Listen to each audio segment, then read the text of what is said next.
If you love me, tell me that. A crooner is considered a singer, usually male, who sings softly, slowly, and more often than not, sentimentally. Some of the best crooners in musical history were those who belted out jazz standards. People like Old Blue Eyes, Frank Sinatra, Nat King Cole, Bing Crosby, and Dean Martin would perform in large, smoke-filled ballrooms full of people gently swaying to their melodies. Join us as we take a loving look at some of the best crooners from this bygone era. Facts First presents the best famous crooners of the 50s and 60s. Bing Crosby. Crosby's bass baritone voice was inspirational to many crooners we'll be discussing in this list. From 1934 to 54, Crosby led the charts in record sales, box office earnings, and radio ratings.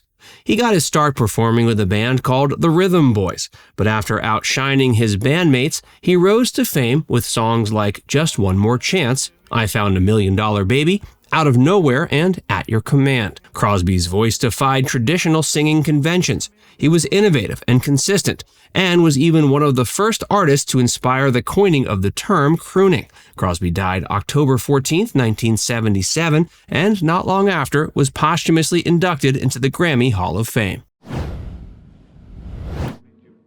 Dean Martin.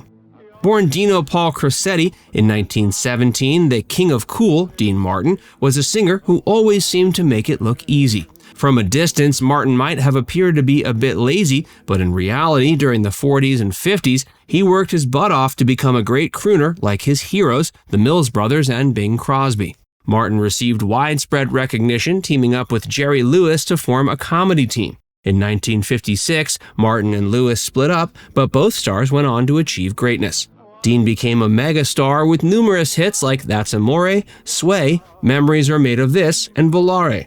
Beyond the music industry, he's also one of the biggest TV stars of his time, headlining his own variety show from 1965 to 74. Sadly, Dean was never quite the same after his son was killed in 1987. Several years later, he passed away on Christmas Day, 1995.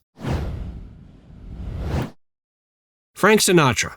The chairman of the board, as he was known by his Rat Pack buddies, was the heartthrob of many around the globe.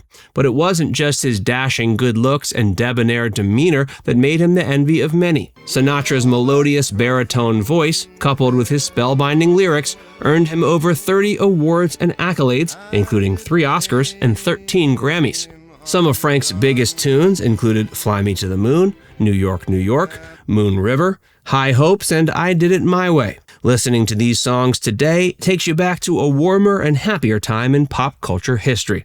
Sinatra enjoyed a strong following in the 50s and 60s, but continued to find success right up until shortly before his death on May 14, 1998.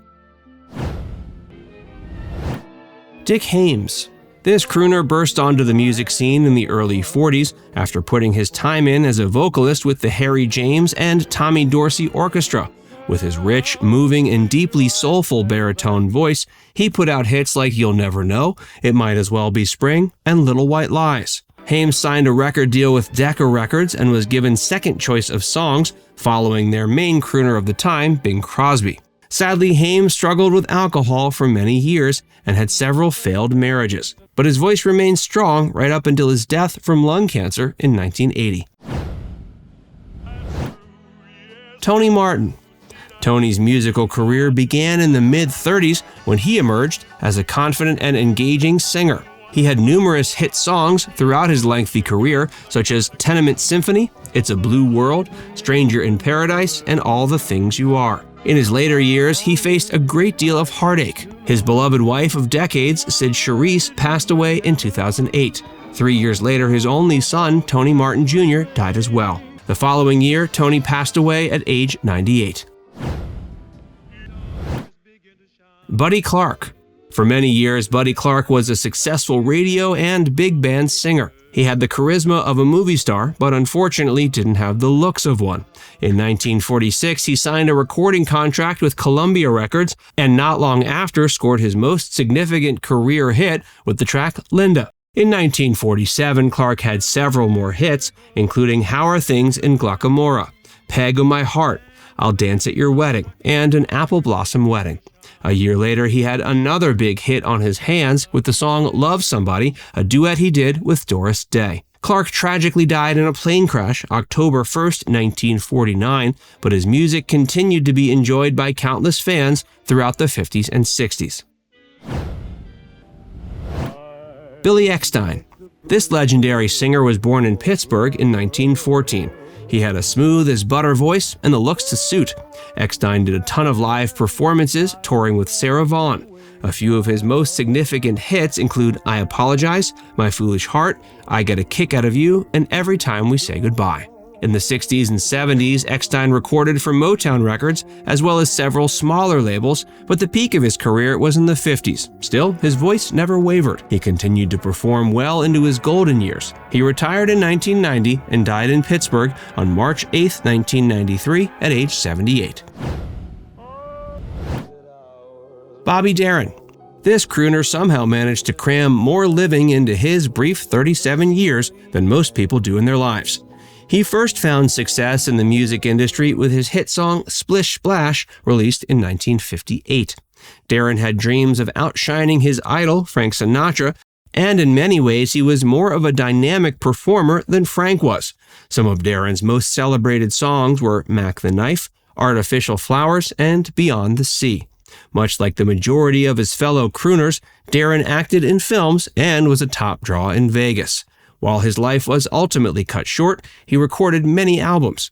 He died in 1973 from complications of heart surgery. Rudy Vallee. Vallee started off as a drummer, saxophonist, and clarinetist. He made early attempts at vocalization, but these were all shot down. Eventually, however, his tenor voice caught the attention of the masses. Combined with his personality, charm, and handsome looks, he earned himself countless fans. In the 1920s, flappers flocked to him almost religiously, and he wound up becoming one of the first mass media pop artists and crooners to receive widespread attention. Vallee continued to find success throughout the 50s, 60s, 70s, and well into the 80s. A few of his best-known songs include Life is Just a Bowl of Cherries, Violets, and the Whiff and Poof song. Nat King Cole. Born Nathaniel Adams Cole on March 17, 1919, this crooner got his start as a wildly popular jazz pianist before people started to realize that he also had a very distinct singing voice. His melodic baritone takes on popular songs of the day, coupled with his fantastic playing skills, earned him a great deal of distinction.